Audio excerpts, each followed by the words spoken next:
I think it's an awesome product. It's a really clean solution if you don't want to spend a few $100s more, $1,000 more. For now, this is absolutely perfect for my needs.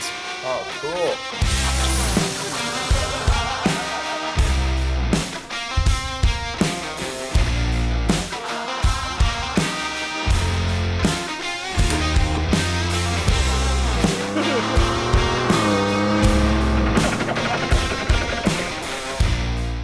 All right, as you can see, we've got the hood popped on our 23 Raptor. Today we've got a couple of interesting things happening. The first is that a few weeks ago you saw us prototype a fuse block panel for the engine bay to power our radio. We're going to swap that prototype for a pre-production part. A lot of you expressed interest in that, so we're going to open up orders for that very soon. The next thing is kind of a fun solution. I've got a good friend, Reid at Kaizen Speed, who basically reinvented the automotive relay. It's an amazing product. I'm really interested to use it myself for the first time. But he basically reached out and said, I've got a really cool way that you can upgrade your A-pillar light control system without spending $1,000. So we're gonna take a look at that. Let's get into it. I'm gonna open up what Reid sent us here from Kaizen Speed. These are the boxes. Packaging is like pretty cool. He's got like a cool retro thing going on. Part of that, I think, is he basically has reinvented the automotive relay.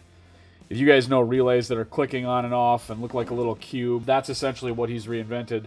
We've all been using those for a long, long time, and they're not the best solution. So I'm going to go ahead and open this up.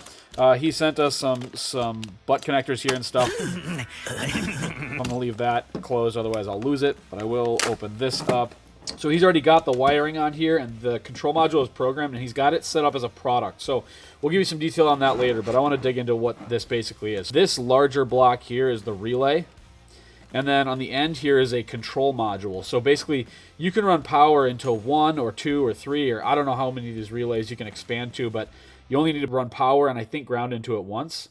And then there's a way to control this. So you can either have a trigger wire on the relay like you normally would, or you can connect this control module at the end and use trigger wires to do interesting things. So in this case, what we're going to try to accomplish is when we flip the upfitter switch for wire 1, that's this, it's just going to turn the lights on or off, just like we have the behavior that we have right now from the system. But once the light's on, if we also want it to then strobe, we're just going to hit upfitter switch 2, and that'll strobe every light that we've got tied into this module, this relay. Or if we had multiple relays, we could have them turn on and off separately, but strobe together. So we're not going to go there just yet, but that is kind of a summary of what we're looking at here. I am not a wiring expert at all. Reid is much smarter than me to have come up with something like this. So this is going to be a little bit of an adventure, but I'm looking forward to it. All right, so in order to install this relay, we have to get access to these upfitter switch wires again. They've got these tucked down here pretty far. If you remember when we wired the lights, we had to remove the battery. So I'm just going to quickly pull these terminals and remove the battery to make some working space so that I can work and that you can see.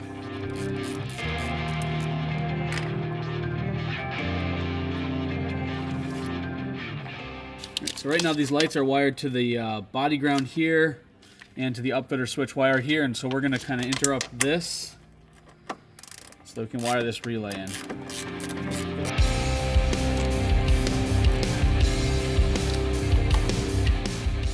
This is the pair of wires that are powering our lights right now, wired directly to the upfitter switch. As we mentioned when we wired these, we left a bunch of slack. I'm going to continue to do this because I think that our lighting system is going to be kind of an iterative process, so I just don't want to get everything too tidy right now. So what I'm going to do is I'm going to clip the power wire for the lights because we're going to put this relay basically in this circuit. I'm going to leave ground here so that we can reattach that. And then we're going to put the relay setup, interrupting this power wire, and then give it a test before we button things up. All right, so since we're using our upfitter switches just as trigger wires now, we get to use our handy dandy fuse block to power the relay and provide good clean power to our lights.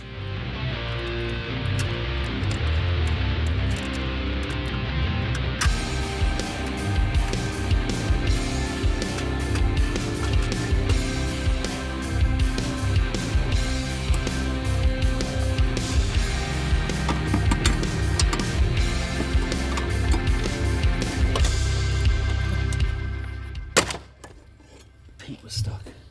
All right, so this is a pre-production part. As you can see, it's laser cut, CNC bent. It's got these threaded inserts. This is just raw aluminum. It's pretty likely that the final part would have a nice black texture powder coat on top of that aluminum. but for the sake of testing fit and finish here, the paint color is not something I'm concerned with.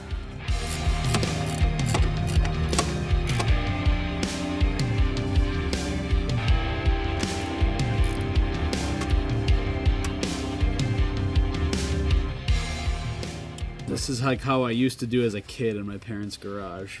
Who needs a heat gun? Sometime, well, me. It's not perfect, but it'll work.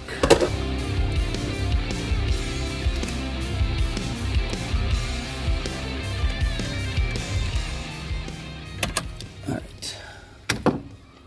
Now, radio has power again. So this ground can come into our fuse block now.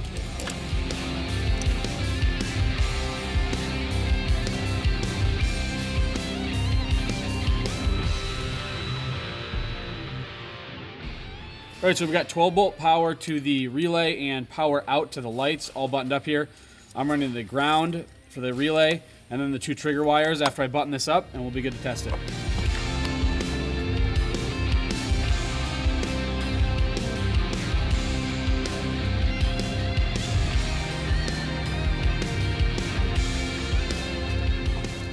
Every time I pick up the fucking battery from these handles, I just hope that the plastic handles on my $100 battery don't fall onto my $100,000 truck.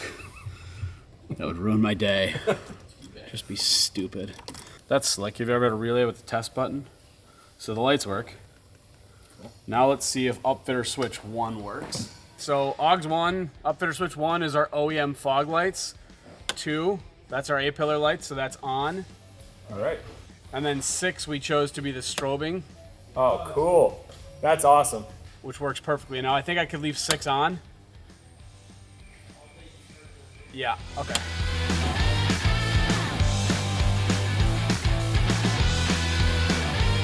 All right, so that is it for the installation and wiring of the Kaizen Relay here for our A-pillar lights.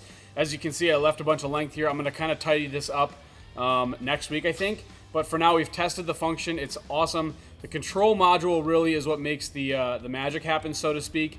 This module can take any input and apply logic to it. Reid at Kaizen Speed was kind enough to give us a coupon code for BuiltRight customers. We're gonna add that to the description and a link below.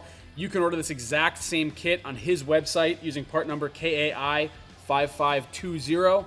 I think it's an awesome product. It's a really clean solution if you don't wanna spend a few $100s more, $1,000 more on a really sophisticated system. I do wanna kind of play with one of those as well, but for now, this is absolutely perfect for my needs. Check back next week for more Raptor content.